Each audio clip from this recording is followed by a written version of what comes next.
What if coronavirus makes its way into our schools? Would they close for extended periods, and would every student have to go into quarantine? That's what 6 on Your Side asked local districts. 6 on Your Side's Jessica Taylor explains how schools are keeping the teachers and parents up to date. Dawn, Central District Health says younger people like school-aged kids are not the most at risk for this strain of coronavirus, but still it's best for school districts to be prepared anyways, especially if teachers or other faculty potentially come down with it.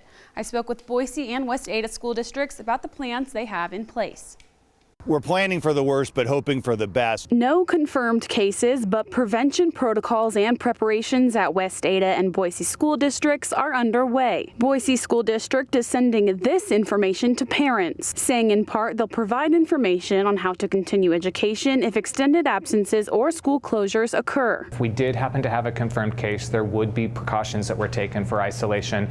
There would be actually probably testing done for immediate response, and that's a typical epidemiological response. West Ada says they have a weekly task force meeting on this topic, and starting now, they're sending information to parents every week on COVID-19 preparations. A lot of it initially is education, but as any of our operations change, we will be communicating that with parents weekly. West Ada is using their pandemic plan they developed 11 years ago, updating it as needed since every virus and infection is slightly different. All that we know is that we'll have to be flexible on absence policies. We've already started tracking anybody who is reporting an absence related to COVID-19 in any way, so we are actually marking that out. Central District Health says coronavirus is nothing new and ultimately less deadly than the seasonal flu. It's just this particular strain that's raising eyebrows. They'll continue working with districts and the CDC to provide the most up-to-date protocols. If you feel sick, if you're running a fever,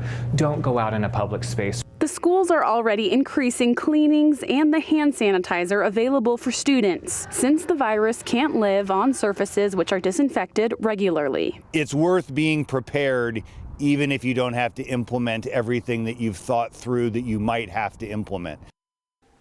Xline also told me that there are 2 phases in case this disease makes its way to the schools. They're in phase 1 right now, which basically is spraying sanitizer, educating kids on basic hygiene, and deep cleaning schools. Phase 2 would go into effect if there's actual confirmed cases, and that would break down how they'll be classifying absences, providing educational services if schools close, and even payroll if their staff can't work in the same building. Again, this is all worst case scenario. None of phase 2 is in effect right now. Reporting live in studio, Jessica Taylor, 6 on Your Side.